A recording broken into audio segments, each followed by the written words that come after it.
during this process that there's multiple entities, FDOT, City of Newport Richey, Pasco County, and private owners manage the Green Key Road area, leading to long-standing unresolved issues which might support arguments for judicial jiu-jitsu.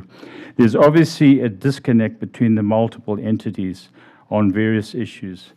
Frequent flooding on Green Key Road and surrounding properties require intervention. Elevation changes at Pleasantville Mobile Home Park cause water accumulation. Additionally, drainage north of Green Key US 19 Shopping Center is obstructed by debris from land clearing, diverting runoff onto the road, which lacks a stormwater system. A senior department official responded quickly to the issue, scheduling a follow-up meeting on the July 21st at 8 a.m. To discuss potential solutions, including redirecting water of US 19 to stormwater drainage system. During that meeting on the 21st of July, the Newport Richey Utility Department announced that ongoing development on the Green Key 10-year stormwater plan indicates the plan scope would incorporate and address flooding issues affecting the west side of US 19. The Stormwater Master Plan update for Pasco County appears to include projects targeting the west side of US 19, though specific project names for that area are not explicitly detailed in the provided information. The current drainage system is causing property flooding, even small rain events leaving properties inundated for days. This situation is described as unattainable and necessitates immediate action. Residents acknowledge the challenge that storm management faces, but the concern is the current water runoff infrastructure cannot even handle small rain events. Okay, thanks. Thank you. How much more do you have? I've just got one more. Paragraph? Yeah, just one more paragraph. Paragraph. Okay. We realize that it will take a collective effort from all stakeholders to find a realistic solution to these problems in the Green Key area. Thank you. Thank you. Okay. Alan Rose. Your address, please, for the record. Yes, good morning. Alan Rose, 10221 Hilltop Drive. I've been coming to you for years about our issues, our coastal issues, and today I just want to refresh things. It's what I'm bringing forward is really strong from the hurricane experiences we've had recently. We need to bring in coastal barrier islands. We need to, whether you want to engage federal, state, there's available funding from the feds at $2 billion. The state has approximately $150 million annually designated for our coastal areas. We can address this. And what I'm recommending is 7 barrier islands. Anklet Island, from the sandbar, needs some subsea structure reworked out there so it gathers and grows further north. Then from Dirty Key, taking dredge spoils from alongside the Cody Channel. They're hard spoils, and they'll help maintain the structure out there and get the longshore drift back inshore. Then you can take the Port Richey Barrier Island north from the Cody River north, protecting the Salt Spring State Park, approximately 4 miles. All these islands will be approximately 1.2 miles offshore. They're at a 4-foot shelf, relatively simple to build, and the cost will be brought down if you follow certain things. All the hard spoils from years past when they did the side cast dredging, take those and use those for the base of these islands. And then behind the islands, bring in the trench and use that material so you protect our coastal. And it's already in place. It's called the Coastal Barrier Resource System. And it's already in place, but it stops at Anklet. So I would recommend you approach the feds, and if they engage, they will pick it up, and they'll bring it north our 24 miles. And I would recommend these 7, another barrier island from Leisure Beach Channel north to Hudson Channel, and then from Hudson Channel north to Sea Pines, and then from Sea Pines to Sun West, and then from Sun West to Arapaca, with inlets for all of your connecting waterways. And like I said, the hard spoils that are already alongside from 60 years ago when they did the side cast dredging. Use those. They are hard base, and they will give you structurally sound islands out there. And then you can do the rest. you're going to get a lot of benefits from this. The water you'll get about 50 million gallons a day of purified water from the oysters that we'll use to fortify the eastern side of the islands. The western side will create new areas for sea turtle nesting and the migratory seabirds we get annually.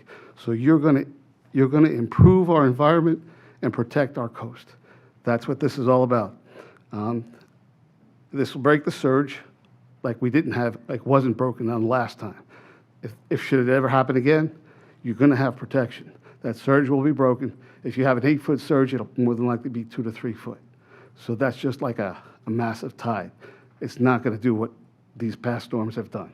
And we see this every year, so we can do something to protect all of us. Thank you very much, Alan. Okay. Actually, this isn't stuff he's making up. This is what they've done in the Netherlands. So, And that's just 32 years of long. waterways management experience talking to yeah. you. I just, don't know how realistic it is for our Army Corps to approve that. Okay, next. Ron Orchard. Move to receive and file. I'll take a second. Second. All in favor? Aye. Aye. Your address for the record, please. Good morning, Ron Orchard, 6719 Manor Beach Road, Newport Richey. Does anybody know what impaired water basins are? Okay, I'm going to tell you. A water basin or watershed is a land area draining rainfall into a common water body. An impaired water basin means the water is polluted or degraded. Pollution flows downstream, affecting rivers, lakes, and coastal waters. An impaired water basin, how they're affected, the cause of that's agricultural runoff, urban stormwater, industrial discharge, deforestation, and erosion.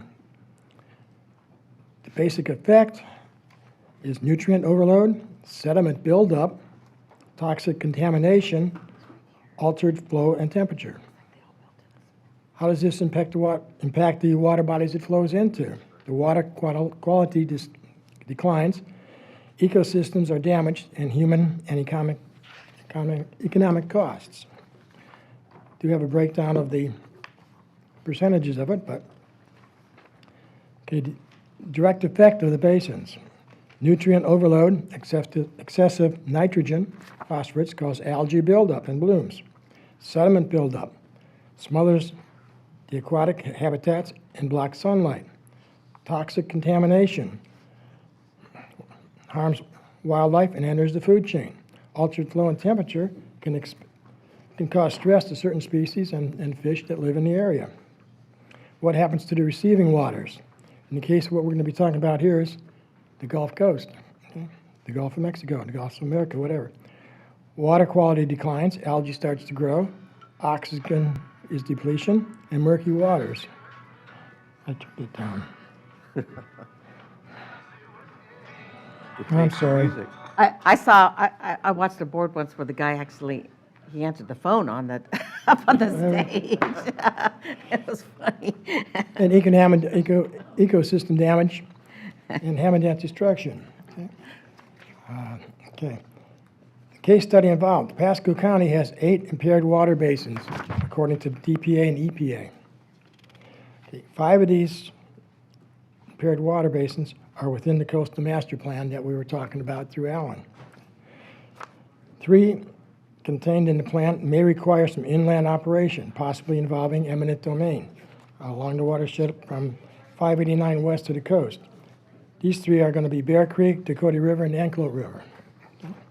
Conclusion is healthy basins are essential to clean water, thriving ecosystems, and strong communities.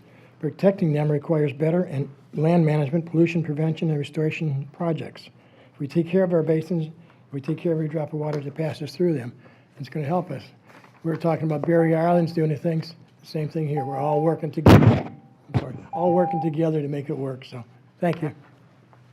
Cheryl Orchard. Thank you very much. Good morning. My name is Cheryl Orchard. I live at 6719 Manor Beach Road, Newport Richey, Florida. Here's the papers. Move to receive and file. Second. All in favor? Aye. These papers are basically what I'm going to touch base on so you can follow along and see it, what I'm speaking about. I'm going to start off with the Green Key drainage summary. Background and historical issues. Chronic flooding for decades, rainy season and high tides. Cause broken flap gate, 95 sewer and roadway design flaws, man-made blockage, lack of maintenance. Impact recurrent potholes, roadway deteriorated from salt water. In 1994, the flap gate reported unrepairable. 26 years it took to get that flap fixed. Manor Beach is higher than the rest of the streets in there, so everything flows downhill. They get it worse than we do, but we got it pretty bad last time. Rainwater stays on Largo, Sierra, Del Parado all the time from rain. It doesn't recede. So what I'm here today for is to get some answers or try to work with you to find out what we can do to help the path. This goes all the way to US 19. That whole area is low-lying, yes, but 26 years of major flooding from rainwater, from a broken flat, has deteriorated the soil and the roads. 2020, Jacobs Engineering contracted plan drawn. 2021, Representative Amber Mariano and Senator Hooper sought funding. In 22, the government approved a $2 million grant, postponed. 2023, Pasco's concept plan and DEP contract, $2 million. Federal funding at risk, must not be lost, or it needs to be used in the area it was directed for. Delays and community concerns. Original construction project 2023 started date, completion date was supposed to be completed by December 24. I had people from Public Works come and talk to the people in our properties. And they told us, well, we're not going to get it done in time. So we got to move it out to 25-27 to start. Now they're telling us push back until 2029, that's 7 years. Residents advocating 6 to 9 years, multiple delays and conflicting explanations. Everybody's got a different answer for you. Key question, why 7-8 years to repair 4,000 feet of roadway, 4 streets? We're on the front lines. It's devastated the area. Pasco County must expedite this project, protect home and infrastructure. Our roads are like a minefield, dangerous to travel on. Used allocated $2 million efficiency before funding is lost. Green Key community urges immediate action. Long delayed project is critical to the quality of life of the residents. It's also critical to our wildlife. Our coastal areas have been in need of attention for decades. Just want to say we need to protect our environment. Thank you. Thank you very much. Raquel Thebes. Move to receive and file. Second. All in favor? Aye. Hi, good morning, Commissioners. My name is Raquel Thebes. I live at 4731 Sanctuary Drive, which is also in the Green Key area. I don't want to harp on any of the issues we've already discussed, so I'm going to skip some of that. But I do want to say that Robert K. Reese Memorial Park, it's one of the only few public beaches we have. And right now, the visitors have to drive through blight, flooding, unsafe conditions to get there. I'm not even going to share with you the stories that I've personally witnessed in Boy Scout Preserve and what happens there. Meanwhile, new developments are being approved on both sides, Oyster Bayou cottages, and then on the other side, soon to be Sea Forest townhomes. Granted, that's all Newport Richey. I've also gone to Newport Richey's meetings, and I've talked to them about is there some kind of partnership with Pasco County to make sure we address some of these issues in Green Key. Pasco County has poured millions of dollars into growth and infrastructure on the east side, but on the west side along the Gulf, we've been neglected. I took that citizens course not too long ago, and I was told by some of the commissioners that this money that's coming to the county will be going to the west coast to be shoring up the west side of the county rather than the east side. I mean, it could be one of the county's top tourist destinations. I just don't understand it. It's a nice little beach. Families should feel safe coming to the beach and the boardwalk and the playground there. But instead, it looks abandoned, drainage is broken, crime, homelessness. We all know about the homeless camps in that area. They just go from one area to the next. Whenever the police get them out of one area, then they go to another area. So I'm just asking for three things. First thing, drainage and culvert repairs along Green Key Road and the surrounding streets. I know we've talked about that. And also, if we can have a plan and a timeline for resurfacing Green Key Road, including maybe some sidewalks and some lighting to maybe deter and just make it a nicer place. And then the last thing, stronger scrutiny on the development in the floodplain and evacuation zones. I mean, this is an evacuation zone A. We should be kind of concerned about that too with what's going on over there. And to not approve new projects without addressing these flooding impacts on the existing neighborhoods. So we can have Green Key Road either continue to be a single symbol of neglect or it can become a showcase for Pasco's Gulf Coast. I urge you to put the resources and focus here, not just east of the county, so we can protect our home, our visitors, and our tax base. So thank you for your time. Thank you very much. Christy Zimmer.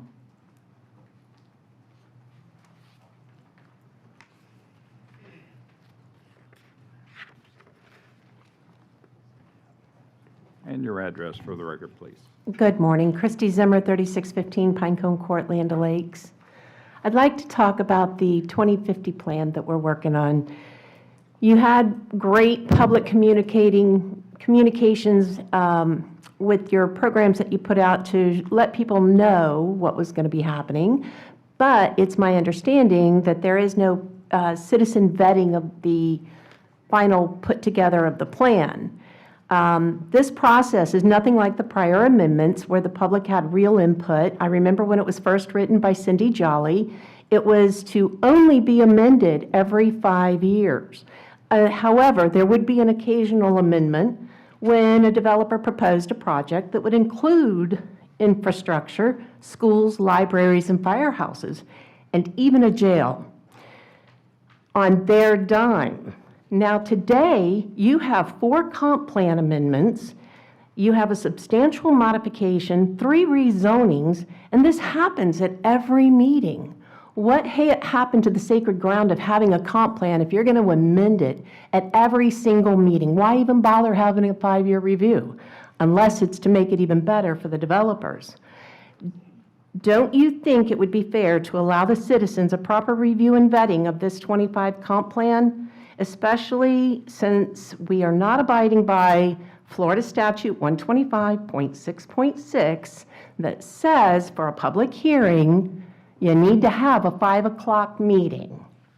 And that is what the statute says. There's more to it than that. And the one that is a substantial modification, that one definitely complies with the criteria of that law. Maybe if you had meetings where the people could actually be able to attend and they could feel like they're being heard and that they're being given true transparency and accountability, you might build a little bit of trust back into the community. Just a thought. Please allow the citizens to have a vetting process on this plan. Thank you. Next. We have one person signed up online, but that's the last that are signed up in the room. Okay, before we go online, is there anyone else here who wishes to speak to the County Commission? Come on up, name and address, please. You can both come up, just line up. One behind the other. Hi, my name is Lori Ricca. My address is 9006 Bearcat Road, Newport Richey. I'm talking about the burning that's going on with the Newport Corners. About a year and a half ago, we had the media involved, and they decided to mulch. But now again, they're doing it, and they're burning, and it's disrupting our lives. The whole community, our backyards are full of soot, sand, burning debris, not to mention the smoke for people that have asthma, COPD, and other health issues. This is getting very serious. And I went to the site, and they told me that it's too expensive to mulch. So they said that they have to burn. They don't have to burn. We'd appreciate it if they can start mulching. I understand it's expensive, but it's at our expense, our health expense, that we're suffering. It's not fair to us. So I hope you take that into consideration. Did you go just recently? I'm sorry? Did you go there just recently? I'm just wondering if. this is done. About 3 weeks ago. And then I came here, and I spoke to the office here. And I did get a response, and they did mention to come to the meeting and to bring it up. So, and actually yesterday, they were burning. My husband was doing some work outside, and the garage was open for a little while, and I do have COPD and asthma, and my house was completely engulfed in smoke. I have 6 different air purifiers going. I put them on high. It just doesn't help. Everything smells like, and I even have, I have sleep apnea. So I have the machine with the hose. The hose smelled like smoke last night, so I couldn't use it. So it's something I hope that you will consider. Thank you. Thank you.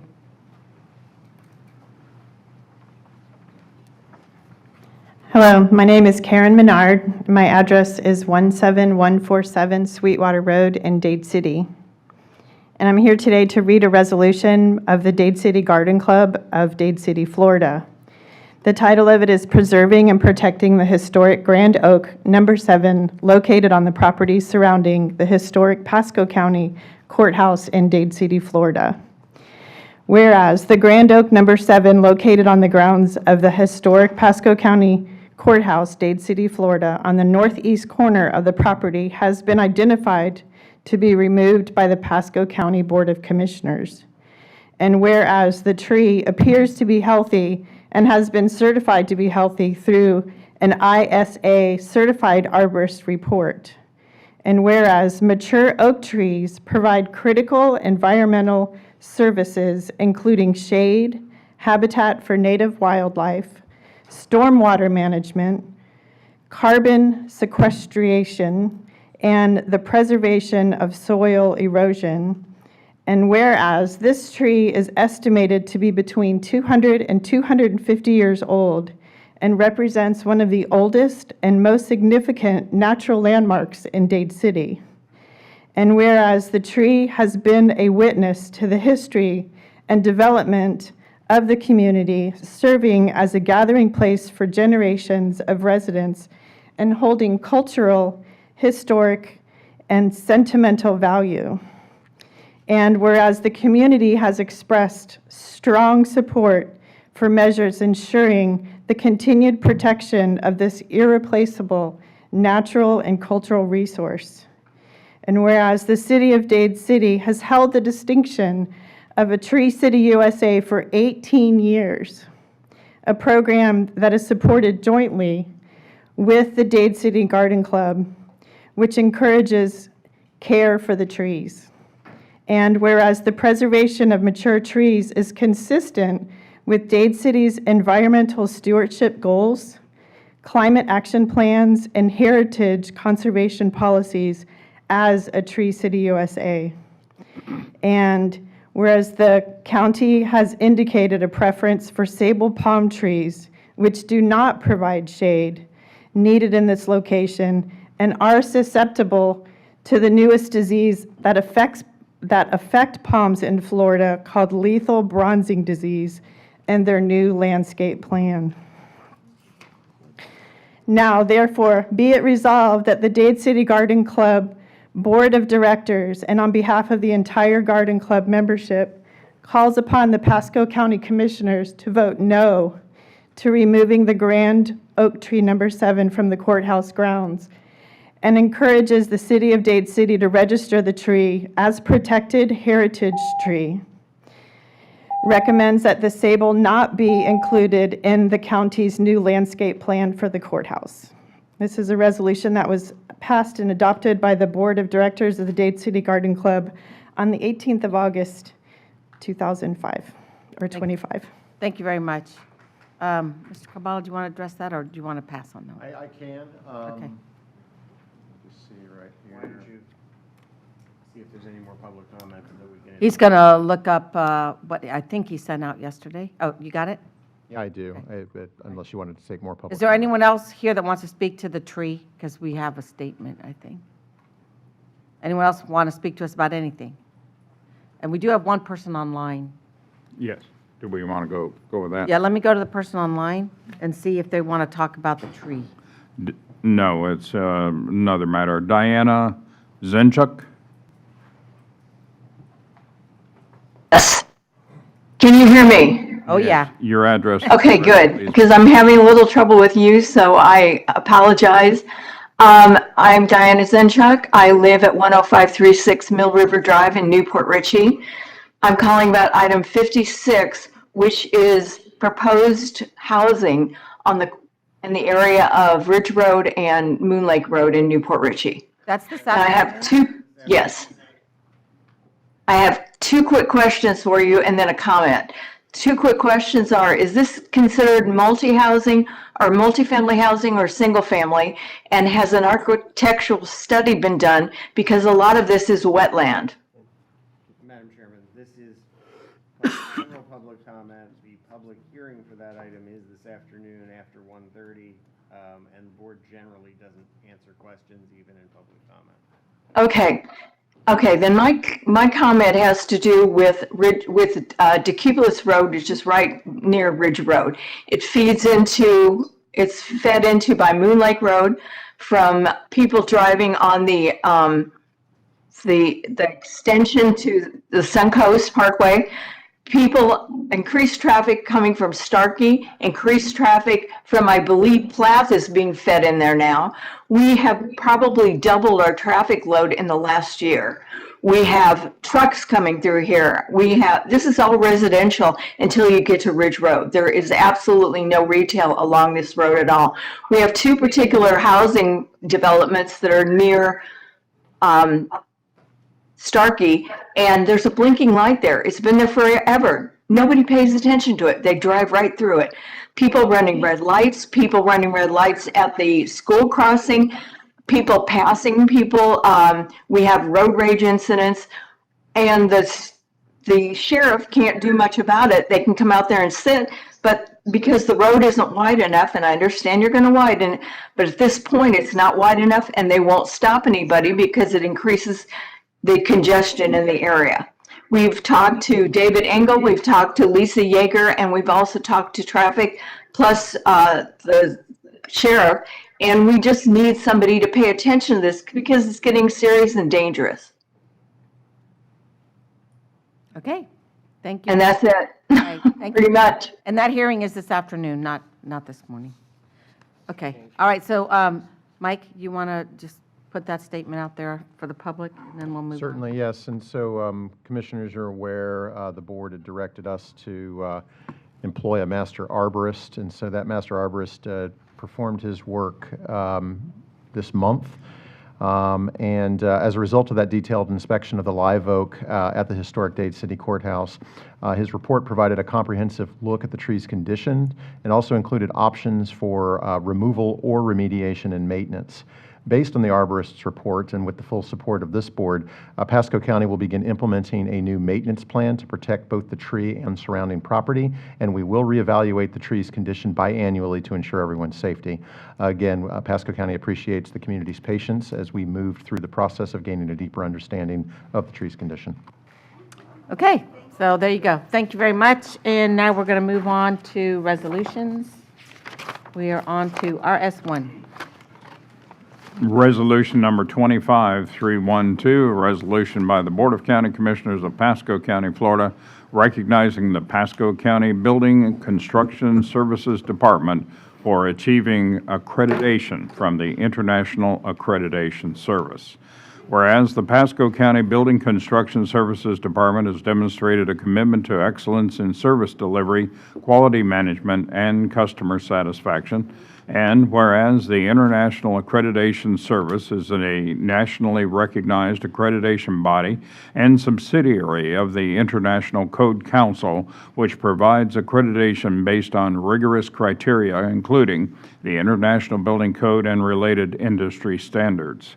And whereas the Building Construction Services Department has successfully met the IAS accreditation criteria, which covers areas such as service goals, emergency response plans, quality management systems, management reviews, documents and records, complaints and appeals, personnel, permitting, budget, plan reviews, and inspections.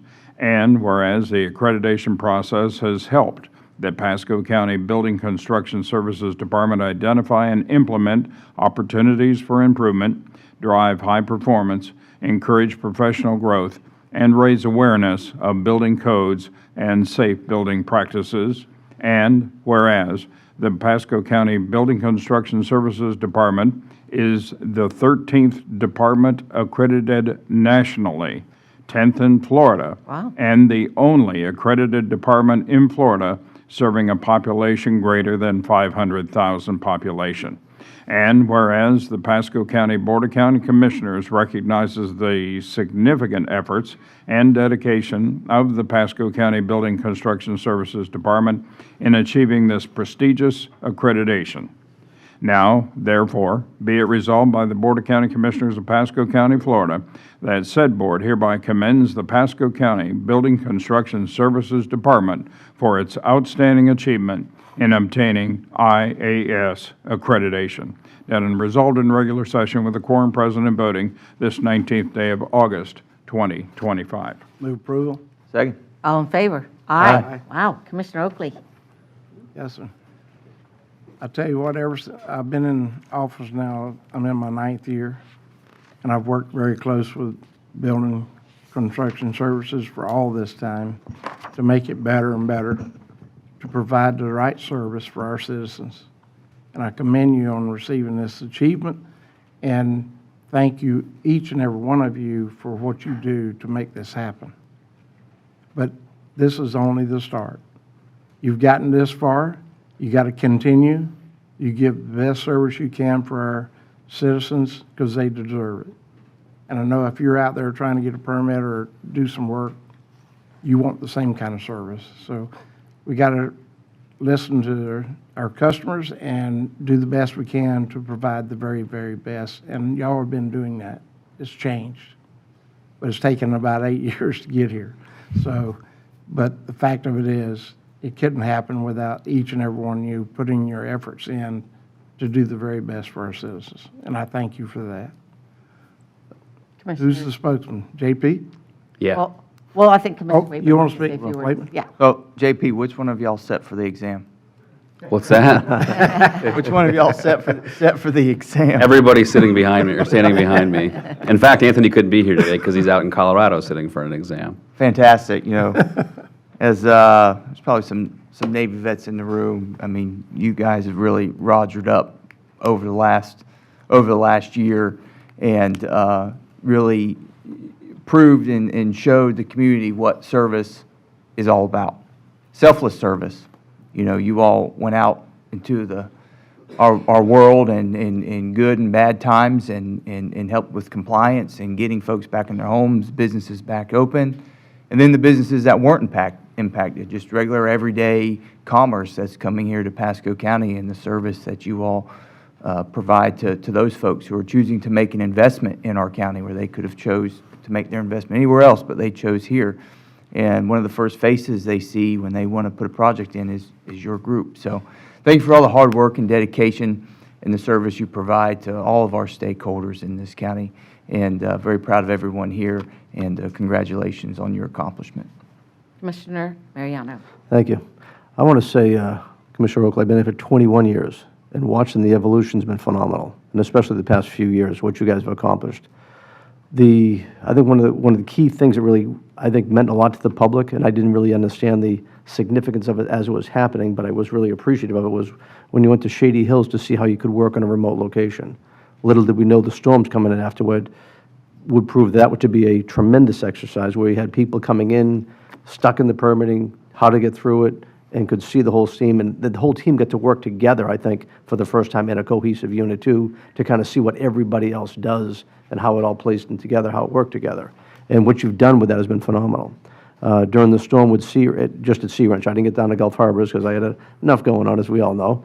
But what you did there by coming out on site and going with people and even so on, and JP and I had some HUD customers out there one time where we were kind of working out there and just watched what was going on, listened to the people, and found a way to get things done. And that's what you guys have been doing, is getting things done.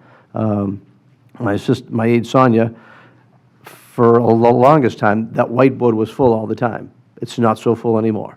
I mean, what you guys do is just tremendous. And all we try to do is try to guide them, help them. Sonia's learned how to kind of get them through the FEMA process, which has been another big struggle that you guys have mastered. So with all that dedication, I will tell you, when I had my interview, the accreditation with JP, it was very easy for me to promote what a phenomenal job you guys have done. You're using technology to help our people. So I just want to say, phenomenal job, and keep up the great work. Thank you. Congratulations. So as a person who was helped greatly by many of you guys in my efforts to rebuild my flooded home, I still haven't been able to close that permit out, but I'm getting very close. I think one more week and I'll be all done. I just appreciate what you do, and you know, the Gulf Harbors community, the way you guys came and helped everybody there. I saw it firsthand repeatedly and repeatedly, how patient you all were, how helpful, and I agree, years ago, there was a different feeling in our department, and now it's just A+. So I'm just really proud of all of you. I know the hard work that has gone into this, and we're just, hey, I had no idea that the gravity of this award, so I'm really glad we're doing it today, and JP, you have the floor. Thank you. I will spare you the page of comments since the board has spoken. It is important, however, to not only thank the team behind us, but just I want to briefly, in 3 bullet points, talk about why this is important to the community. One, you have an independent analysis that we are adhering to the Florida building codes and other relevant life safety codes. 2, that we have a dedicated commitment to quality. And that means that we are looking and fixing our own errors and finding ways every day to do process improvements and improvements for our customers.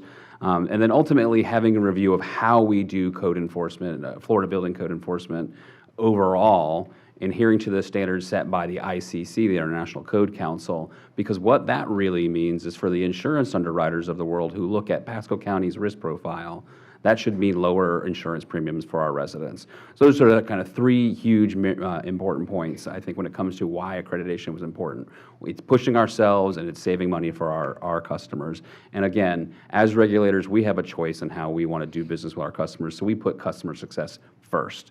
Life safety always, but customer success first. Now, I do have to take 1 second. I want to say specific thanks to a couple people. Where's Susan at? Susan Storer over here to my right. This would not have been possible without her consistent vision and insight and keeping us accountable to the schedule. Susan was there the whole time. Her and the IAS team with Marie Fishburne, Mike Glazebrook, Glenn Wardell, Jamal Azam, Jonathan White, all of our deputy building officials. I think Justin Kerr is standing over here. And of course, Anthony, whose hand is probably still cramped from all of the policy memos he had to sign in order to get this done. But this team did an amazing amount of work, even amidst the frenzy of hurricane recovery, keeping focus on making sure that we're always improving, even when we're busy kind of doing the work. But Susan, you and Marie deserve special thanks to getting this across the finish line, and I'm just so proud to be one more department helping Pasco become premier, and I know you're going to have a couple more departments be accredited real soon. So thank you for your support. Thank you to Mike Carbala, and thank you to David Allen as well. We'll let Mike say a few words. No, I think all very, very well said. And JP, thank you for your leadership with BCS. I have seen the transformation since I've been in this seat, certainly over the years, similar to what Jack has said. So I thank you for your dedication to this and to the team. I just thank you for your dedication to customer service, because you really do put customers first, and I've witnessed that firsthand. You're innovative, you're collaborative, and you guys always work to solutions. And so I just thank you for that. This accreditation is just a formal notice of what we've already known, but I'm so happy that this mark has been made. And Madam Chair? Yes. Could I just add one more thing? And JP, I really appreciate all the conversation we had about sometimes, is it a Florida building code, is it a Pasco code, what are we dealing with, how do we get it through, can something be changed? So just for the team, anytime that you see something that you think we can make an improvement on, that we can control locally, please always feed that to JP, let us know, because we want to make this better. And sometimes there's a thing that was written years ago that made sense then, but doesn't make sense now, and just for that one-off thing, we need to look at. So those type of improvements we can go. And Madam Chair, I was appointed to the Vice Chair for Technology for Florida Association of Counties this year. The meeting's coming up. I've actually invited David Engel and Patrick Gutter. If any of you folks has got a strong interest with the AI part of doing technology, I invite you to come up here and kind of listen and see some experts that are going to be there from around the state, never mind the nation, that'll be there to put a good presentation on. But again, thank you all. Okay. I'm I over think, down front. yes, Y'all we'll stand. stay right here because there's Quite a so many few. of you. Thank you. Congratulations, guys.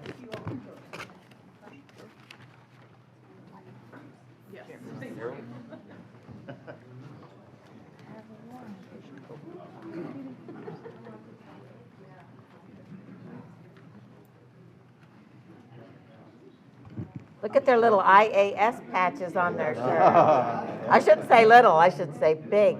And then if everybody could find a window too.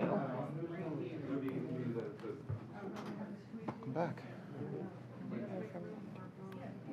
There's some short people in the back row, Yeah. If you two could come up front. like right over here. He's hiding back there for some reason. No one gets. There you go. All right, everybody have a window? Perfect. And look at me. You tell me when you're good. I'm good. Okay, thank you.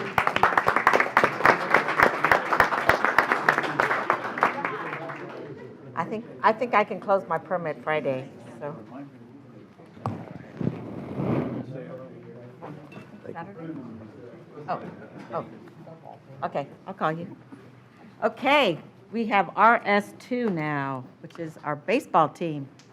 Resolution number 25313, a resolution by the Board of County Commissioners of Pasco County, Florida, congratulating the PHSC Bobcats baseball team on winning the NJCAA Division II Baseball World Series Championship.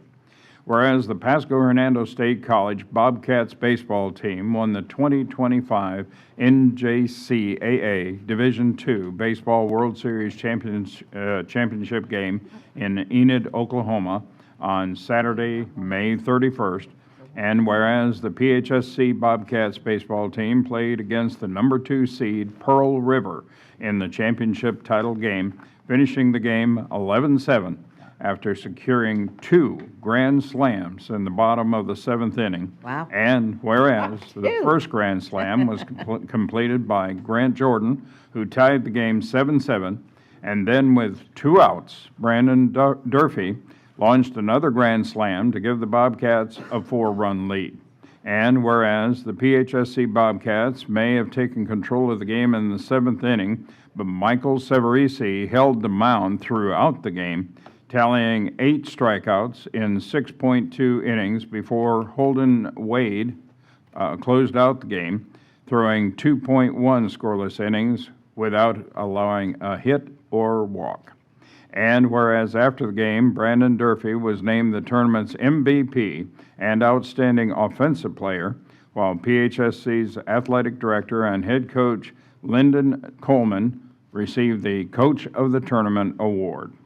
And whereas NJCAA announced 4 PHSC players with honors, including Grant Jordan, Fano Cruz, Bruce Habuda, and Gavin Zessenbreaker, and whereas with an impressive 48-10 record, The PHSC Bobcats won their 4th straight Sun Lakes Conference title, the Florida College System Athletic Association Championship, and the NJCAA South Regional title on the road to the NJCAA Division II Baseball World Series.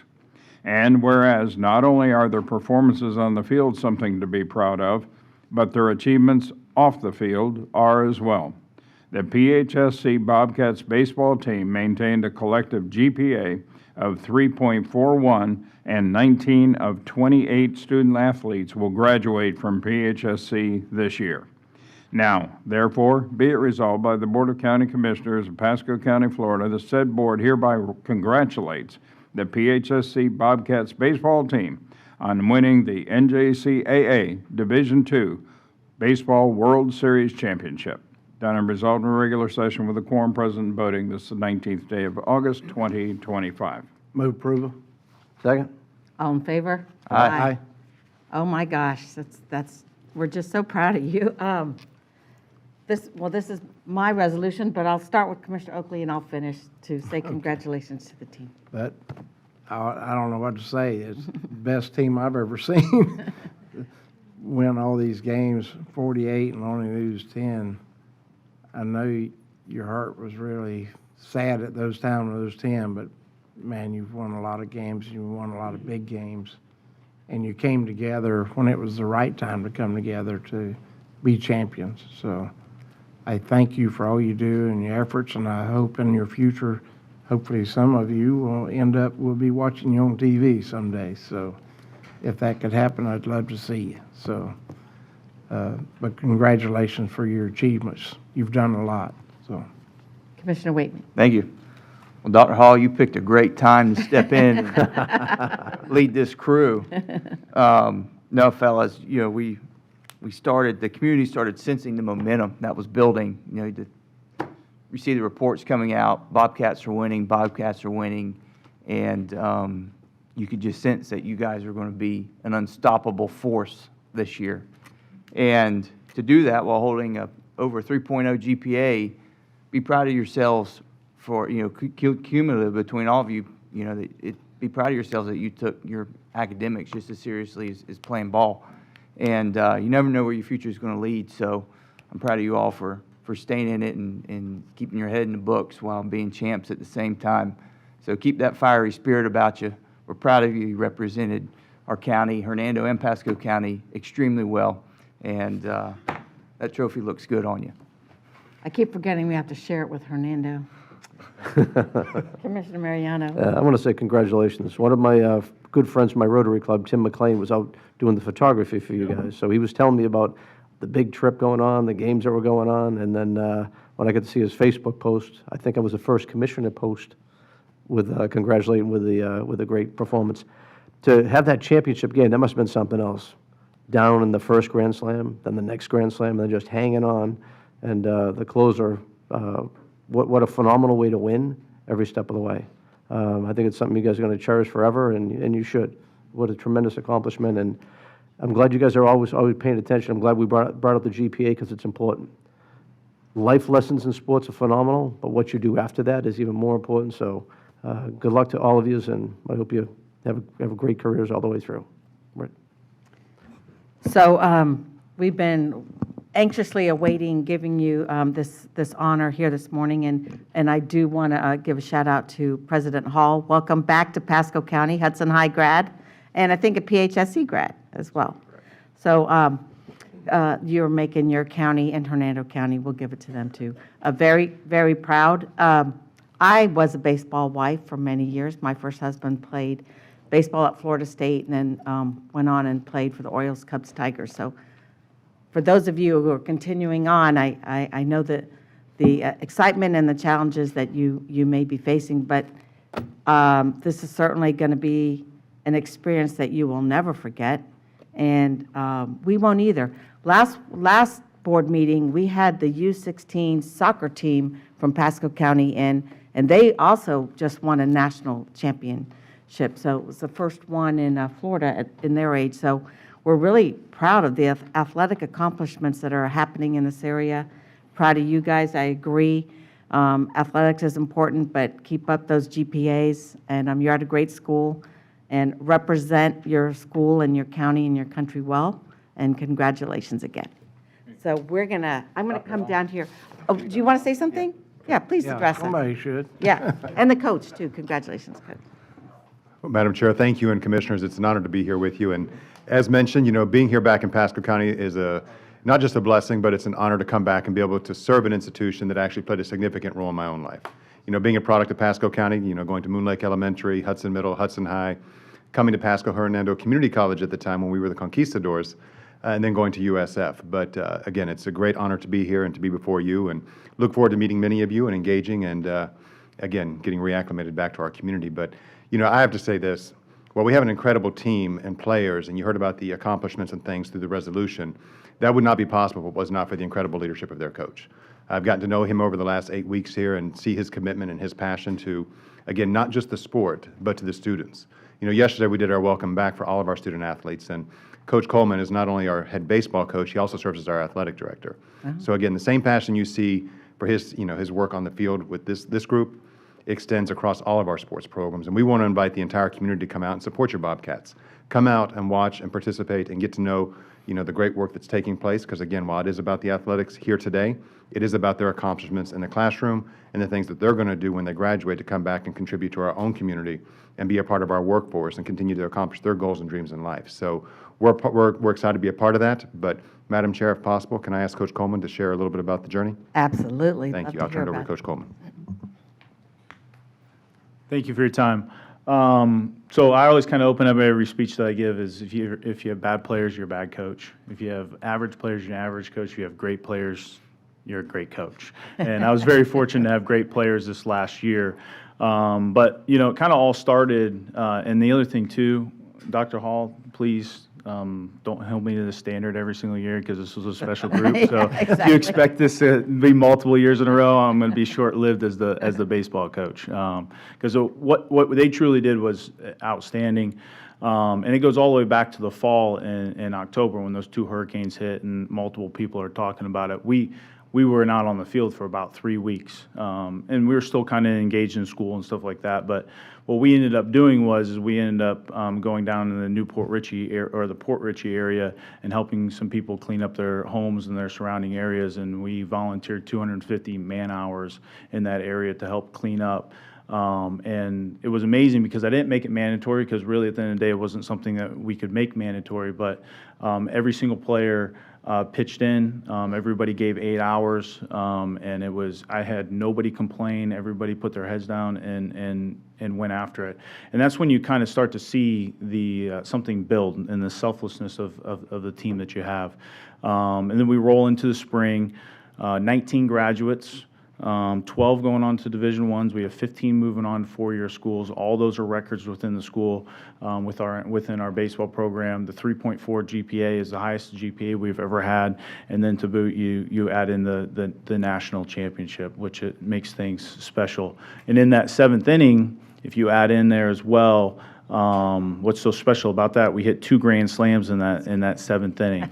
So to give you perspective, each team plays 162 games in Major League Baseball. Since 1903 in professional baseball, that's only happened 7 times. Wow. And we did that in the national championship game at the World Series to come back down by 4.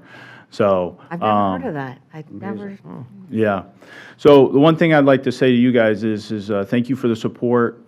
We really depend heavily within athletics here at Pasco Hernando State College on local high school graduates for athletics, and the support that you guys give in the community for the youth sports, the youth little leagues, the youth parks and recreational centers, and developing and giving the opportunities to people in our community to play sport and continue to grow, not only academically but through there is a foundation for what helps us be successful at the community college as well and the state college level. So I thank you for all that, and thank you for honoring us with this resolution. Thank you very much.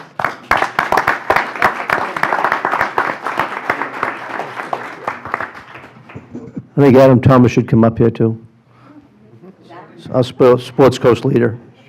Come on.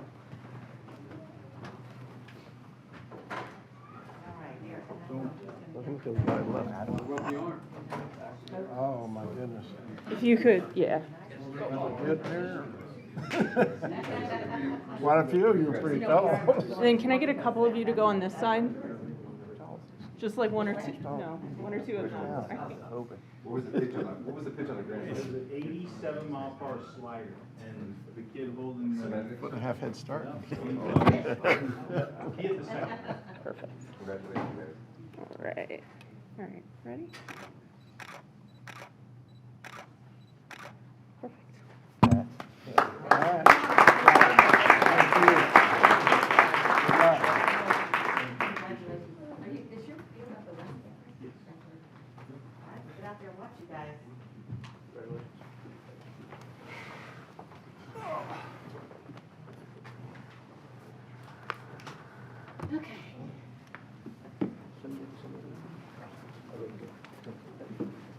Eric, I have a 12:15 call today on that subject we've been discussing. By the way. So wish us luck. All right, we are now on to the consent agenda, and we have a pull sheet, which I have here. Yeah, I got mine, I think. Okay, we have C6 withdrawn, C14 withdrawn, C22 pull and discuss, C24 by Waitman, pull and discuss. Let me guess what these are. Oh, yes.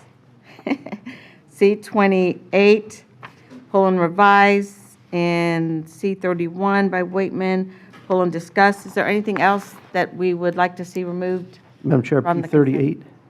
C38. C38, yes, thanks. Is that I guess, Stormwater. discuss? Okay. Just discuss. All right, seeing no others, I will take a motion for the, So moved. Second. all in favor? Aye. Okay, so first one up, C22. C22, we've had this conversation a number of different times. The sale of surplus land for a dollar amount that I'm not satisfied with, selling surplus land for $10, even if it's to a not-for-profit cause. I'm opposed to it. The county taxpayer has over $8,000 invested in this site. The appraised value is a lot higher than that. And just based on the policy and philosophically, I think the taxpayer needs to be made whole. And we should have sold this property for a minimum of the $8,000 that the taxpayer has invested in this particular property. So, Madam Chair, and I concur 100%.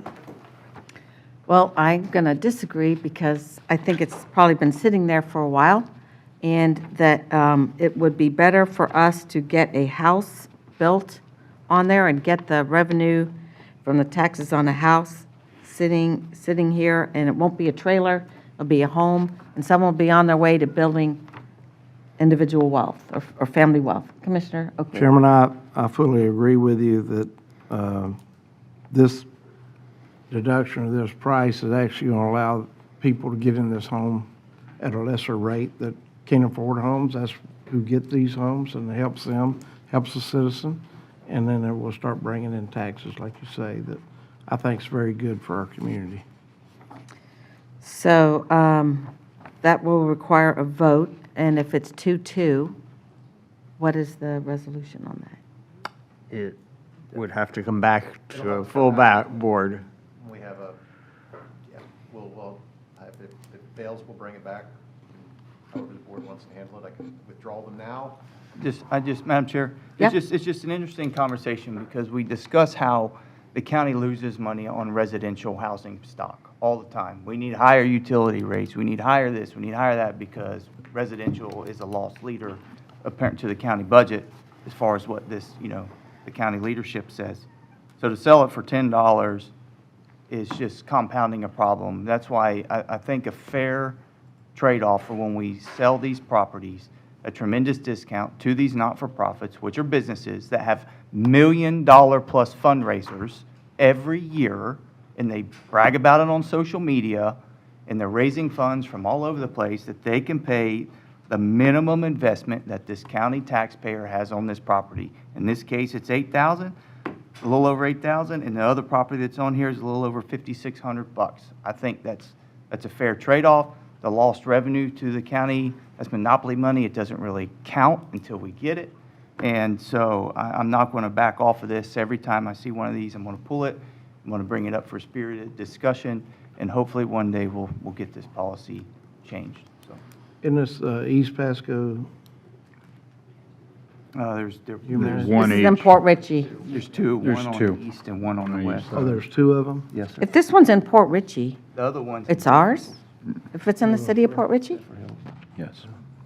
Oh, that's interesting. I hadn't seen that one. City of Port Richey, with the way the process works, has the first right of refusal if they want to accept it or not.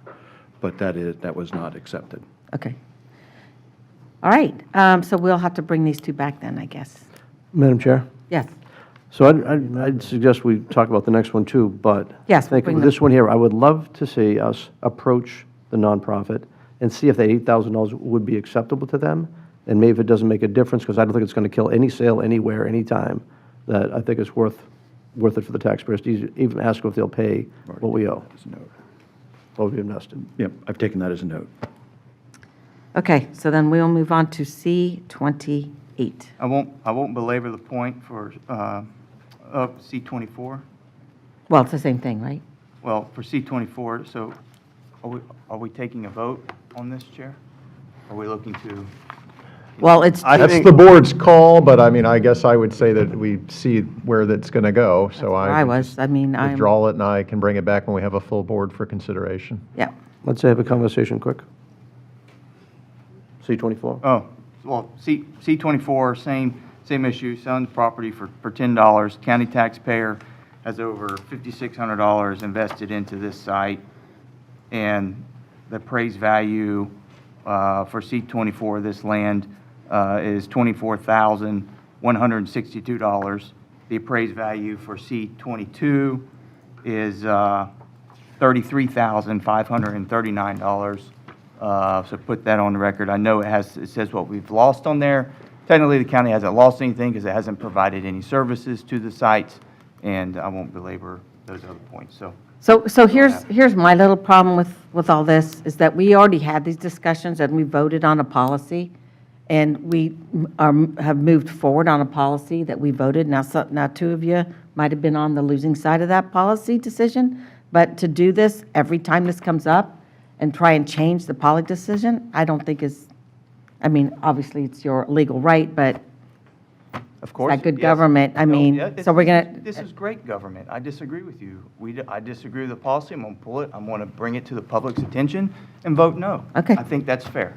Madam Chair? yeah, And we've got an item coming up this afternoon that was something that was a 4-to-1 vote I was on the other side of, and it's coming back because new conversations come up about what the merits are. And again, if we can save our taxpayers money by getting value instead of just giving it away to a nonprofit, I think we should try to recoup whatever we can. okay, so we'll bring those back. Thank you, Chair. All right, C28. Good morning, Carrie Roberts, Purchasing Director for the county. This is a pull and revise to change the title from exempt purchase of ACE Opportunities, Inc. for the Residential Transitional Housing Program to the Drug Court Treatment Program. It's just a changing of the department's name. Move approval, no to change. Second. All in favor? Aye. Aye.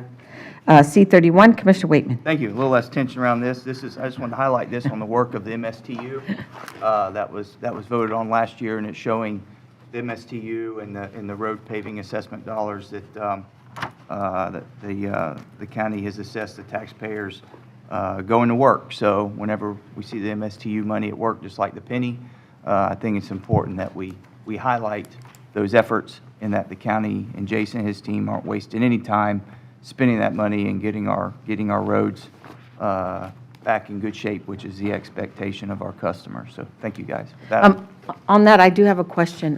When will you post the roads for the next fiscal year? I'm wondering where Green Key is on that. But I do have that question. Good morning. Good morning, members of the board. I'm Jason Mickle, Public Works Director. Thank you, Commissioner. I appreciate pulling that and acknowledging that. This project isn't designed for some road-related drainage, some improvements to the road, and we will be using MSTU dollars to improve that community. I just want to give you a quick fact, if I could. We set out to do about 120 lane miles for fiscal year '25. We're at 132 lane miles as of right now. We spent our money, so very successful program this year. Thank you very much for supporting us and giving us a chance to get out there and execute and improve the community. So it's been a very successful program this year. Our published plan is on the website right now. The Green Key Road that you heard about earlier today, that is a project that we have in for stormwater capital as well. So what we need to do out there is improve that area, improve that road's drainage before we could pave it. So that's not going to be on our list yet on the MSTU. We have to pursue the capital part of that project first, which would improve the stormwater drainage along that road. Is there an issue with a flapper? Am I saying it right? Yeah, there's two different projects. Really good news on, sorry, Commissioner? Oh, go ahead. There's two different projects. One is the Green Key Estates neighborhood, which we are really close to going out to bid. We're just waiting on some permitting, but not just normal stuff, no big deal. That we're hoping to go into construction next year. So that'll help the drainage in Green Key neighborhood. The Green Key Road project is a little bit further along. We gotta wait a few more years before we can get that project going.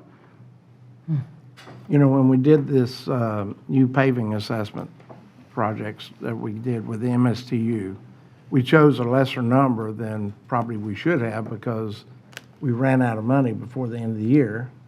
And I don't know if we tweak it or not, but I'm going to tell you, this is one of the best projects we've ever put forward to the citizens. Yep. I've had people that are always telling me that we don't do anything right and everything's wrong, to actually tell me that's one of the best projects we've ever put through to the citizens, and they certainly appreciate us doing that. That's great to hear. 'Cause Yeah. I'm talking about people that know on everything we do, to coming out and say that's one of the best things we've done. And the way the department is carrying that on, it's been very good and very proactive in doing it. So. The team's eager to execute more, so they're ready to go. Commissioner Mariano. Thank you, Madam Chair. Yeah, Jason, you did a phenomenal job executing. I would have supported more funding this year. Hopefully next year we'll kind of look at it a little bit closer, and maybe we'll make the move next year, but I thought this would have been a good year to do it. I was disappointed it didn't, but anyway, what you did is phenomenal.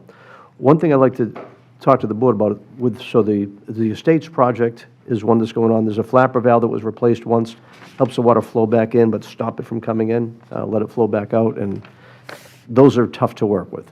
They just continually are, especially with all the growth in the area that's sea life growth that gone around to plug it. So that is a tough thing. But I would like you to, and I brought this up before, is there's a big stormwater program that could happen on the Green Key Road that restricts water flow up and back, that could be eligible from federal funding. Is importantly, you've got the Community Development Block Grant disaster recovery money. That project, I think, would qualify, and I think it should get done under that funding. And that's funding you can apply for now. I don't know if you applied for it for this coming thing. I mean, I would like to see it applied for and put in the list of items to do. You've got all the numbers on it, you got everything for it, and it would be a good economic benefit. It would benefit the city as well as the county, and it would take a big negative area for a very poor area, which 70% of the money has to be spent. That's just one of the poorest neighborhoods you're going to find. It would help that area quite a bit. So I think I would like to see you bring it forward and then put it on the list. Understood. Okay. Let's take our vote. Approval for C31. Second. All in favor? Aye. All right, and then we have C38, correct? Yeah, Jason? So I get to, it's a big report that we're looking here with the stormwater master plan. There's one item that I didn't see on there, and I called you on it, and I know I didn't expect an answer right away, but I don't see anything on here as far as that closed basin by Jasmine Lakes and Little Road that I wanted to take a look at, maybe? Well, no, I was just going to suggest, Commissioner, it sounds like you may have an older version of the agenda, if that's the stormwater master plan item Okay. you're referring to. I've made that a regular item, so we'll discuss that fully in front of the board. Okay. C38 on the official agenda is actually a multi-use path item for I think, LAP It funding. is the old agenda from before. Okay. Yes, sir. All right. Yes, sir. So we're going to discuss we'll discuss that, but I'll need the board to take a motion to formalize the LAP agreement then. Move approval? Second. All in favor? Aye. Okay, we are done with the consent agenda, and we will move on to R. What do we have? R51, is that the first one? R50. It is, Stormwater management. yes. All right, I'm back. For the record, Jason Mickle, Public Works Director. I just want to start off, I want to make this quick. I don't want to take up too much of your time this morning. But again, I want to thank the board for the support. We all went through last year's storm event together. Many of the folks in this room that were here to speak, went through some really difficult times. Many of our community residents did as well. Our own staff, right? And this is very timely. Coming to you now, our stormwater master plan. We've been working on this for about 18 months. The one silver lining in it is of the storm season is we were able to capture some of the recent storm events and be able to kind of incorporate that the best we can into our stormwater master plan. We have Mark Ellard. He's a principal at Geosyntec. He led our effort for this master plan. I want to really thank him and his staff, along with our team that really pulled this together. One of the charges I had early on, after conversations with Mike and with Branford and with the board, was keep this thing on time, keep it on budget, and get it to us in time so we could have this discussion. And here we are, right? We've hit those marks. So I want to thank you again for the time you took to meet with us early on our one-on-ones, to go over all the information that we had and give us valuable feedback. Some of you showed up to some of our public meetings that we had. We had 5. They were spirited, but we learned quite a bit at those meetings, and we were able to incorporate valuable information into the plan.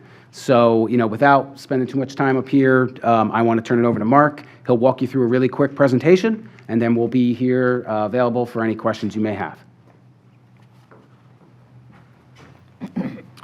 Thank you, Commission. Thank you for having me here today. And I would like to echo what Jason mentioned about we were able to work very closely with county staff, and I think a real tight-knit team that was able to bring this home effectively and with some good results. So we have a brief presentation that we'll go through. Right here. So go ahead and advance. Look at that. Okay. So here we are. So I appreciate the opportunity. Again, I'm Mark Ellard, Senior Principal with Geosyntec, Project Manager for the consultant team, multidisciplinary consultant team that was able to provide some good resources to this project. Now, we had a chance to give an overview of this, so we're going to go through a real quick kind of recap for the purposes of this public BCC meeting. Starting out with just a reminder of what the goals of the overall plan were. So, or what this goal of this, where I'm here right now for, is to present the summary of the master plan scope and results, an overview. Again, it'll be a pretty quick overview since we've had the chance to disseminate this information quite a bit. But then importantly, receive the stormwater master plan update with you all receiving, and approve the ranking of the top 15 projects, which we'll talk about in a little bit, so that they move forward for further design and permitting. Now, jumping in, what were the desired priorities and outcomes of the project? As stormwater master plan, again, connotates, it's all about stormwater. Now, there's a big focus on flooding, of course, but there's also other elements that we looked at in the plan to put together this roadmap for the county to move forward. So in addition to flood abatement, there's the idea of effective drainage and how that's maintained in the county, operations and maintenance, regulatory compliance, and really with the goal of developing an actionable capital improvement projects to move forward with. And we'll talk about these elements a little bit more. So the master plan, which has been submitted to the county as final, includes a couple important things: stormwater areas of concern, an overall long needs list of what we found, recommending suggestions for things to be done. Talk about that a little bit. But also a detailed, for what we're calling the top 15 concept plan, some really detailed information that allows those projects to move forward right away, subject to the funding.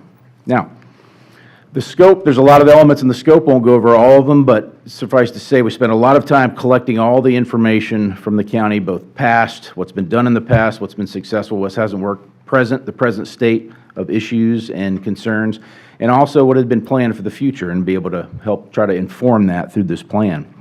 So there was a lot of data collection to understand what's going on in the county.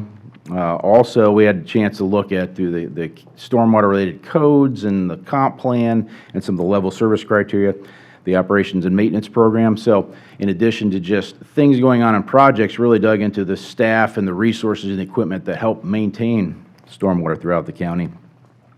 Pulled all together the information that we had, again, from past studies and watershed management plans to really identify what the key projects and priorities are to move forward. Now, we did include a pretty extensive public information and stakeholder involvement portion of the project, and also, of course, we had the opportunity to meet with the board here as we're wrapping up the project. So I want to jump to a highlight of the project was, as I mentioned, to identify the projects, the problems moving forward. The idea here was to generate a laundry list, if you will, of things that need to be done to address stormwater issues that have been identified, both previous to this plan and during the course of this plan. So this was what we called an area of concern identification process. So what were some of the sources of this information? As again, I mentioned previous reports, studies, things that had been done, but also comments from the public and other stakeholders that were involved in the process. Boil it down, it identified 141 separate specific project needs. Again, a lot of them focused on flooding, but some of them having some ancillary benefits related to water quality or resiliency to be done. This information was all captured in the form of fact sheets within the master plan document. So here's the graphic as an example of the two-page fact sheet. That's an example of just for one of those projects. So we have this 2 pages of information for each of these projects, so the county has this on their fingertips moving forward. So some of the important information captured in these fact sheets included a specific definition of the problem, the issue, whether flooding or other related stormwater issues, what a proposed improvement was, whether or not it was at this point a fully flushed out improvement, or whether it was just the idea of where it's headed to initially, but idea of projection of the costs associated with it, and also the benefits of the project. So all those were wrapped up into these fact sheets. Now, the next step we did is really to prioritize those. So we're trying to get to what are the priority projects to really hit the ground running with in the next planning cycle. So we needed a mechanism to be able to rank those projects. We used some existing public works ranking tools. We added a lot of enhancement to that and other criteria to be able to evaluate each one of these projects individually to give them a score and to rank. So what's shown on this slide is the criteria that we looked at. There's a lot of text on there, a lot of criteria, but it made sense to do in this context. So for example, flooding, the severity of flooding is important. That was a criteria. But also cost, of course, constructability, can it be permitted? Maybe even things like environmental and other resiliency benefits were also factored in and scored. So the bottom line, all 141 projects were scored, and to prioritize them. Yes, go ahead. Can we go back to the last slide, please?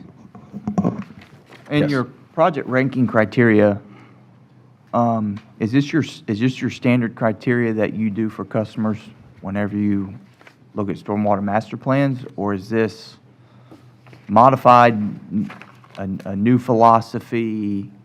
What's your methodology kind of behind this? I will say it's in the weight. Are they in order by weight? You know, flood frequency, number 2, flooding impact, kind of. Yeah. This was unique to Pasco County. I will say similar frameworks as this we've used in other communities throughout the state. Pasco has the opportunity to really dig into some things that are more on the tip of the tongue, like resiliency as an example. Recently had the vulnerability assessment completed during the county, so that's really important. I think we wanted to work in some of these factors that provide a peek into overall project benefit rather than just looking at, okay, this is going to take 8 homes out of flooding and make a road dry from flood. That's important. But there's also other benefits that can work into the overall costing, which may impact the different types of funding and potentially grants and other money that come in. The list is not in priority order. What you be kind of under the hood of this, you'll see for each one of these criteria, there was also a tiering of score of 0, 5, 10, 25, some scoring under there to rate each of those criteria relative to their importance or applicability to that particular project. So they're all weighted weighted the same, but under the hood there was some numbers that allowed some of the more important aspects of individual projects to kind of rise above. Does that help? Yeah, it's just depending on the weight and kind of how it is, it could sometimes skew a particular project, right? And so I was just curious more of the, a better understanding of the methodology behind your ranking criteria. I think it's important that we understand, the point system. Yeah, and one other thing I would add that may shed some light is these 141 projects, they're all in various phases of concept or idea. Some of them are in design phase right now, so they're very well fleshed out as far as the concept. Some of them are just ideas now of where some complaint or some information came in from the public and just realizing what it is. So there's this is also an attempt to kind of provide a level playing field with the scoring for all these projects. Thank you. Madam Chair? Yep. So it's a little confusing with it being ranked. And by the way, I'm glad, Mike, that you pulled this off the consent agenda to bring it forward. I had several questions. I appreciate the meeting we first had. And I think I might have talked with you about, one of them you have on there is Town and Country Villas. At the time, maybe before this started, the city's taken that property over. And we actually gave the city $2 million for Not yet. improvements. We haven't given it to them yet, but we're about to. Yeah. Whatever the case may be, allocated for that has been annexed by the city. So I've got like Sea Pines, which I'm glad is there, but there's even probably more parts to that that needs to get funded. That's been a 20-year project coming, that we finally got all the land we need. Now we just need the Army Corps and one more approval to go forward. That project should be, all the Sea Pines should be up there. I'm delighted to see that you get Foxwood subdivisions north and south in there. Great add, because they've got money as well that can go along with what's here to improve it, whatever. That's a great add that's in there. Green Key neighborhood, and again, you say you've got when you say ranking, to me that means rankings priority as far as scoring goes. So when you say it's not ranked, but it's in order, whatever, I don't know what that means. But Green Key is another big one that can work for a few different ways. And I think it was like 2.5 million we got years ago.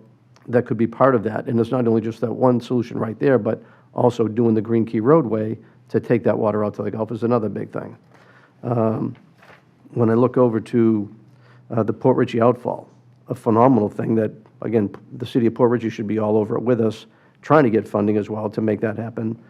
It should be a high level project. Griffin Park, I think, is something we've already funded through ARP to get done. So I'm not sure why, this is why this whole thing was confusing, why I thought we needed to discuss this thing, because I don't know why we've got this ranking when it doesn't make sense to what we can get done, what we've got funded to get done, and what we've got designed, and should be moving forward. So I think this needs to be worked at and looked at closer and brought back to us to say, here's where we are in the projects, here's what we've got in process right now, to give us better detail, because just the number and a dollar amount is not giving us a story about what we're going to do. If we've got a plan, let's go put a plan. This is just a statement of here's what the projects are. So I think we need more detail to say what we're going to go do. Anclote River, I see that up and down, which is great. It's an impaired water body. We just had the scallop season canceled, partly from the outflows going through there. For some great dredging work that was done upstream, that was great, but the effects are still there for more to be done. And the golf courses all along on Trinity Boulevard are all willing to help and hold water to make that work as well. So again, for a plan to come forward to be adopted, I think we need something more that we're going to look at. It says, here's what we're going to go do. We've got funding for 15 projects. It may be 30 with what we got funded already. But I think we need a better plan to say, here's what we're doing, here's when we think we're going to get at least the first phase done. Again, Jason Mickle, Public Works Director. Commissioner, great points. If I could, the plan itself followed a transparent criteria. This is something the county, our staff, directed to do it this way, not Geosyntec. We asked Geosyntec to incorporate the things we thought were most important.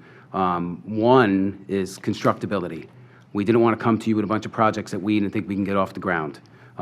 We wanted to come here with a list of projects that we feel comfortable with, or either can go to design, permitting, or actual construction in the next 5 years.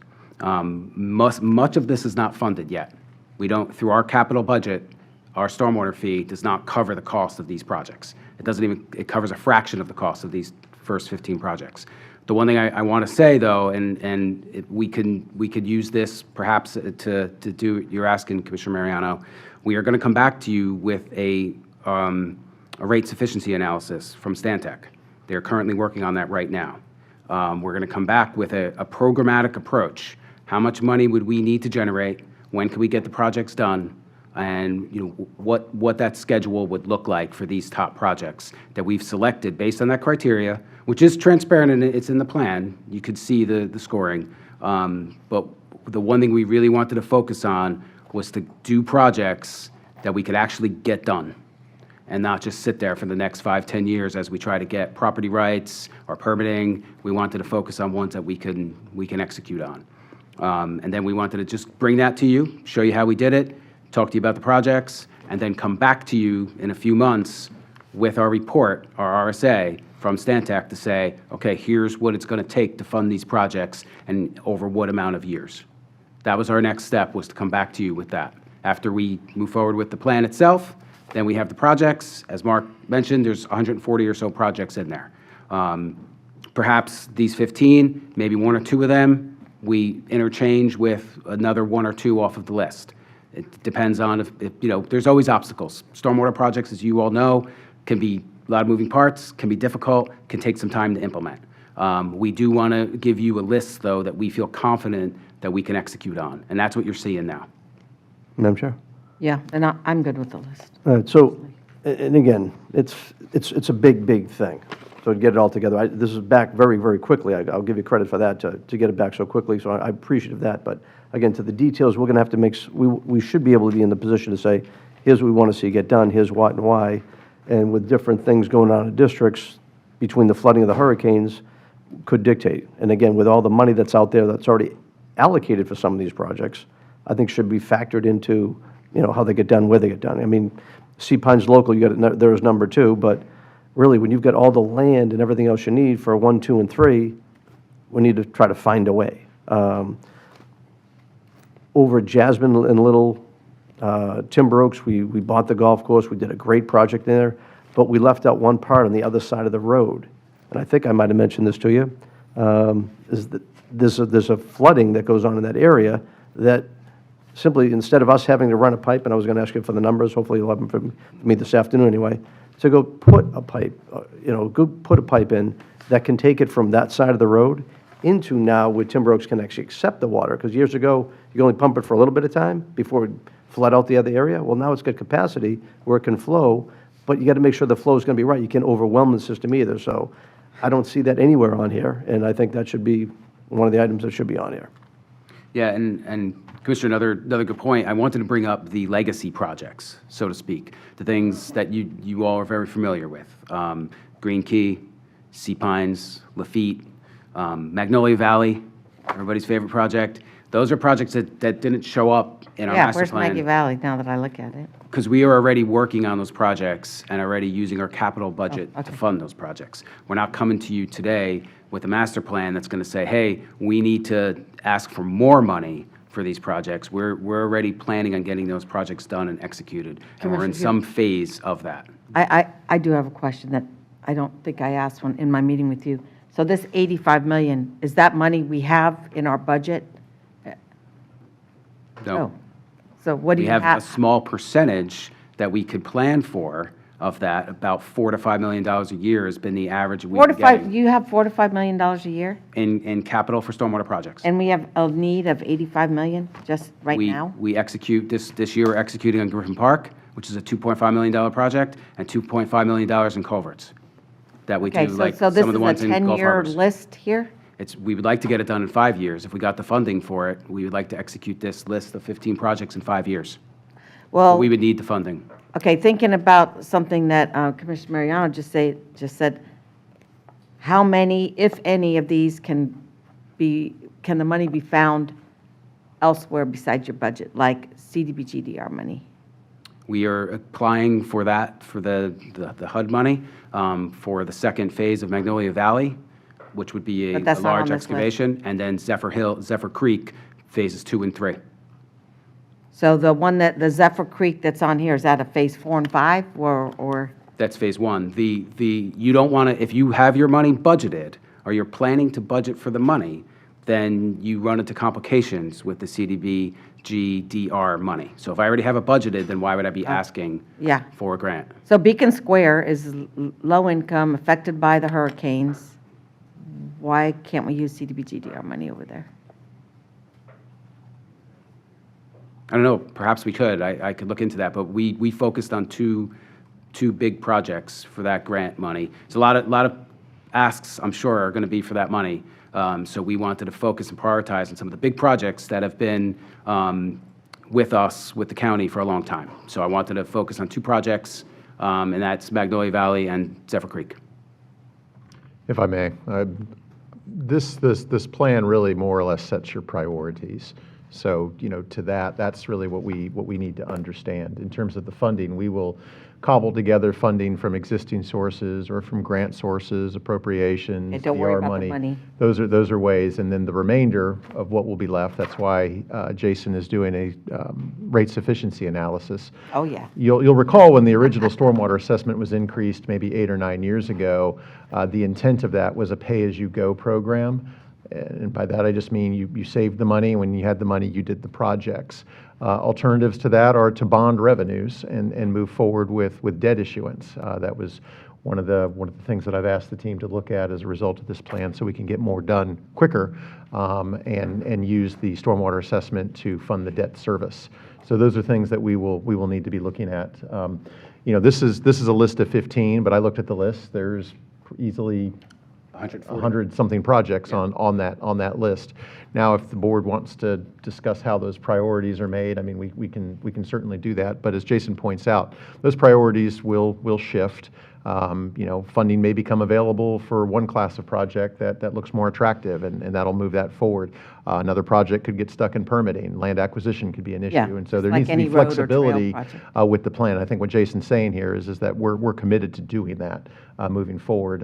It's really getting the resources to bear to get 141 projects done is really what we would like to do. I remember back in the day when I was on the Pinellas and Clote River Basin Board of Swiftmud, that a lot of these kind of projects, Commissioner Oakley and Commissioner Waitman, would have been funded with cooperative funding money. And these are the kind of projects we kept funding in Pinellas County because we didn't have our 50% match because we didn't have a stormwater fee. It was so frustrating to me to have that, $25 million to spend and none of it in Pasco County, in my basin. I was your planner. Yeah, right. And I used to call John Gallagher every time on the way down to our meeting, where are the Pasco projects? We don't have the matching funds, Commissioner, or Catherine, I wasn't a commissioner then. All right, so we're at, do you have more in your presentation?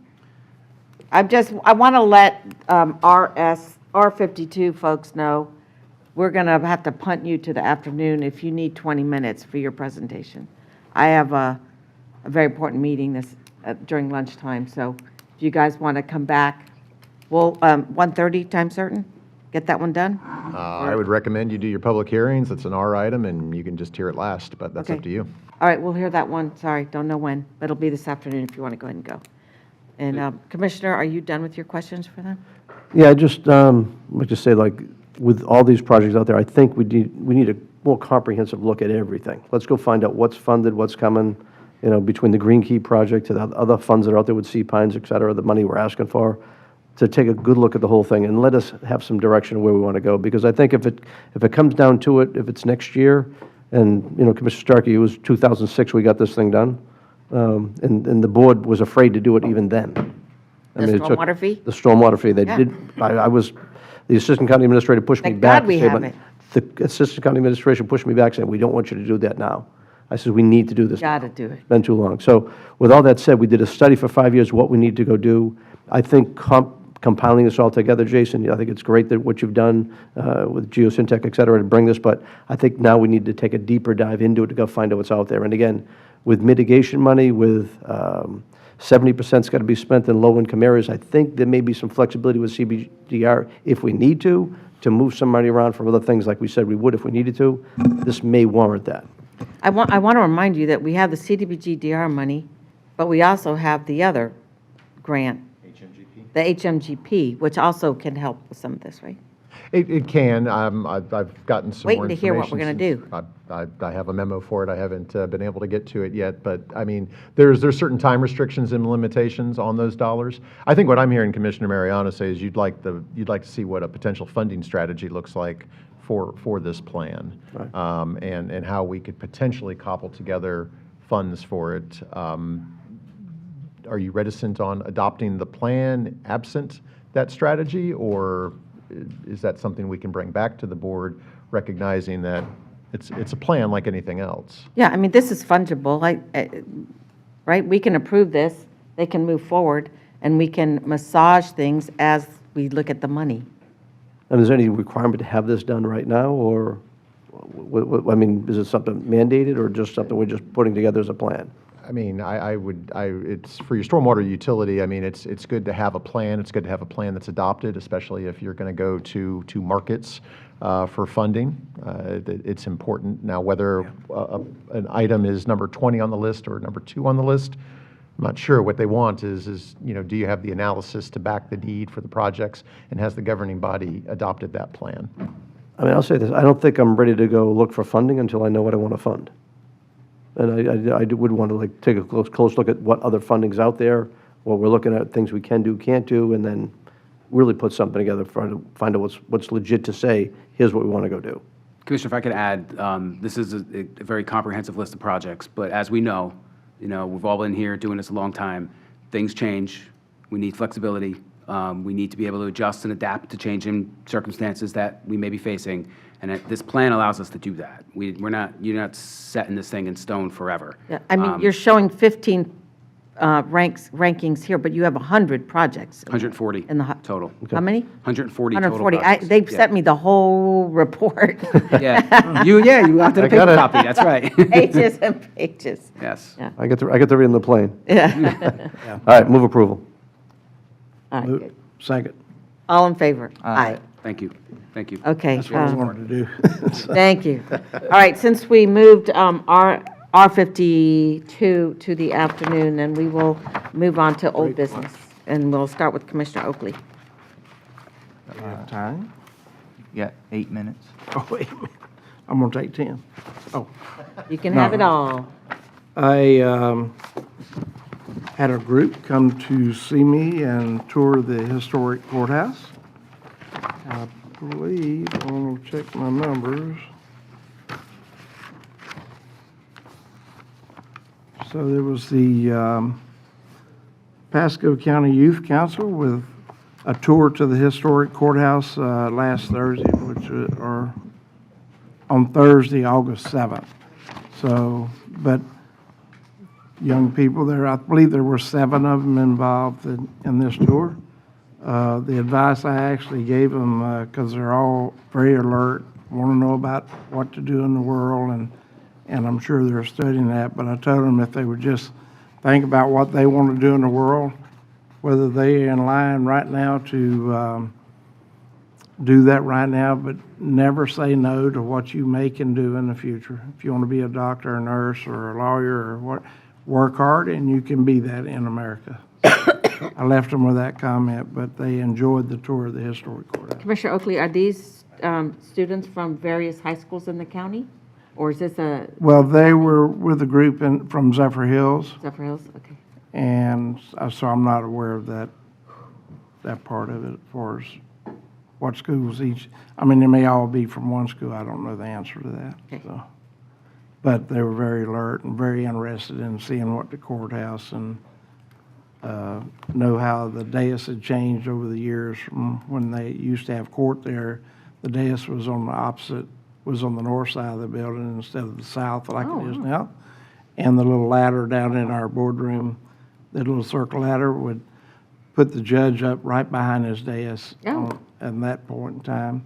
And the fact of it is, there had to be a lot of security back in those days because there was a lot of people that didn't necessarily care for judges. So, but we made it through a lot of that with a lot of, without having a lot of issues. But Pasco County's got a very good history to what's happening in the west side and the east side. We have one county, but we have actually two ways of life. We had citrus and all that on the east side, and we still had some citrus on the west side, but there was a lot more on the coast with fishing and oysters and things of that nature that would happen on the west side that the east side did not have. So two very good histories of careers have happened in the county. So that's all I have. Okay, Commissioner Waitman. I am easy today and share with Commissioner Mariano. You're what? He hadn't got anything. I didn't catch what he said. You've got nothing? Nothing. Okay. Commissioner Mariano. Yeah, I think got some pictures coming up. Just the last ones I sent you, Tony. Yeah, those videos will wait for the afternoon. I had a real good meeting down at Point de Story this past week with Congressman Bilirakis. Spencer was able to actually show all the great things they've been doing, and Congressman Bilirakis would actually talk about all the things going. All right, first picture there, this is just an idea. How cool is that? It's pretty cool. So I'm thinking down in the Cove area at SunWest, right where all the electric is, the second set of bathrooms.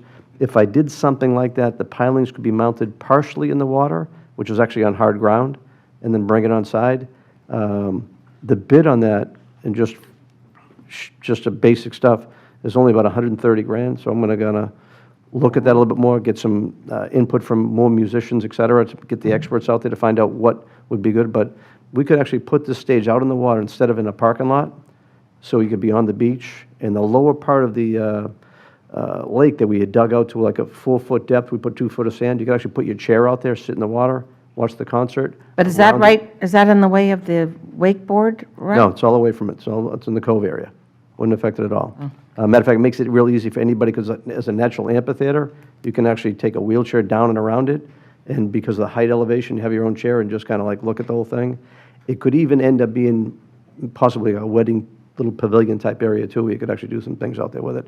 Anyway, I'm just getting started on that. Just wanted to show you a picture that was thrown to me, but. Is that going to be privately funded? We're not sure yet. I'm just working an idea to find something that's good and then try to like make it where I can take the next steps. It could be, the so-and-so. It could be. Band pavilion. Yeah, we may get to that point. I just want to make sure it does that, because one of the hassles when you're having an outdoor event, when the rain comes in, you've got musicians that got their big things out front that are getting covered. They got to cover it. Then the band's got to huddle up behind it when they're trying to cover all the things that can't get wet.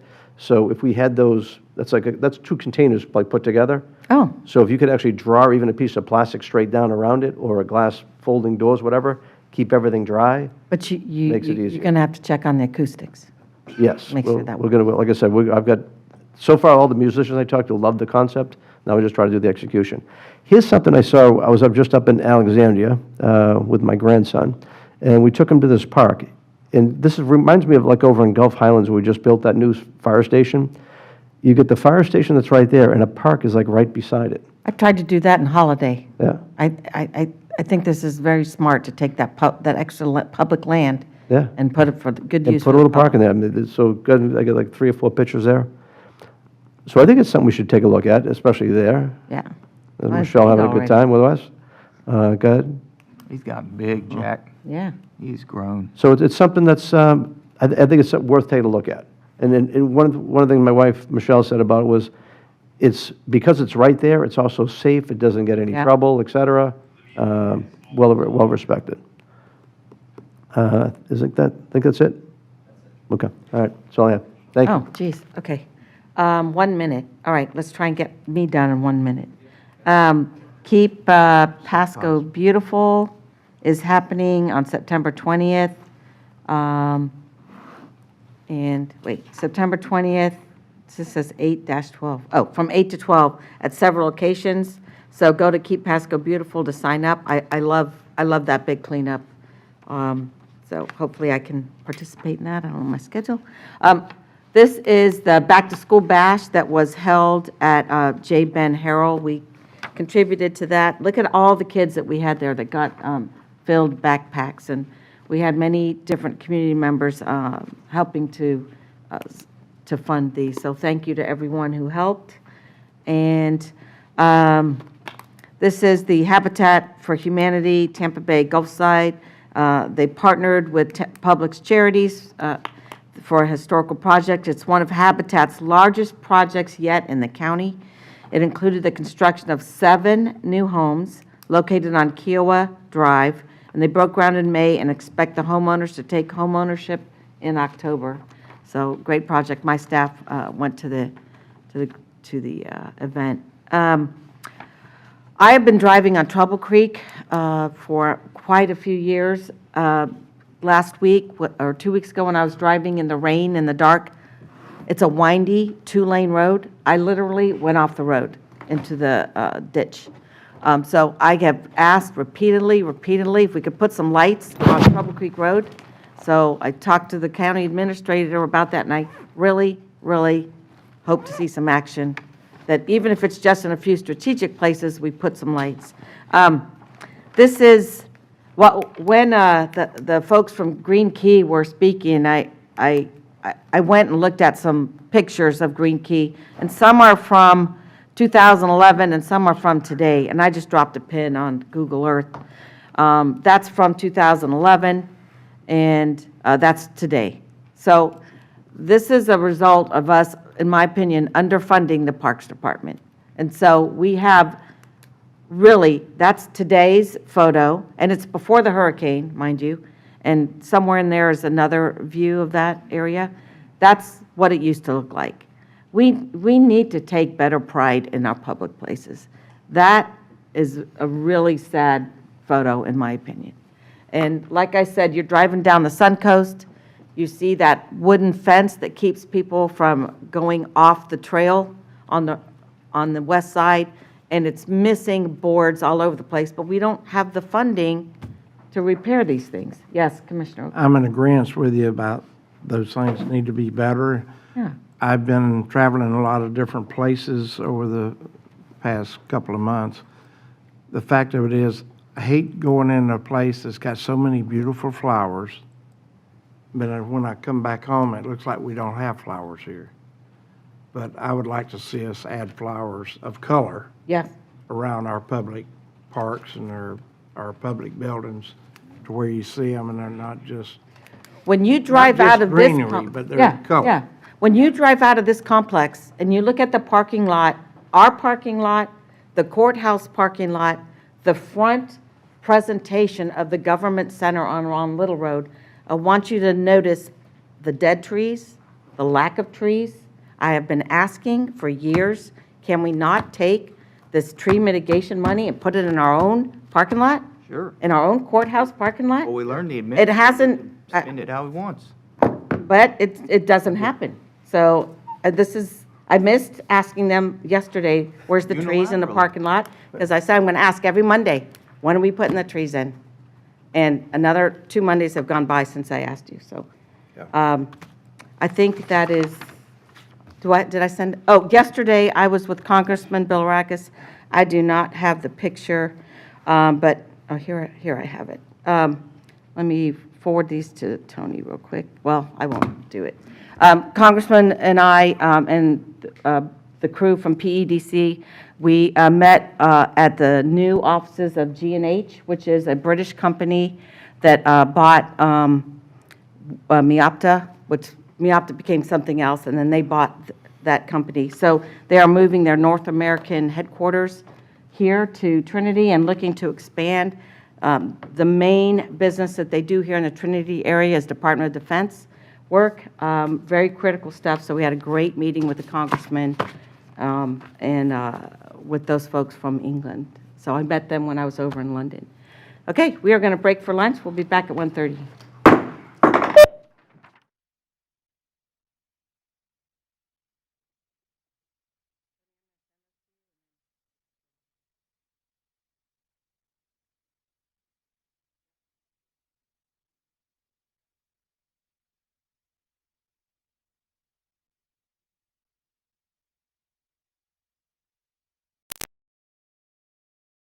Pasco County waterways and wildlife depend on you to keep them healthy. Excess fertilizer, grass clippings, trash,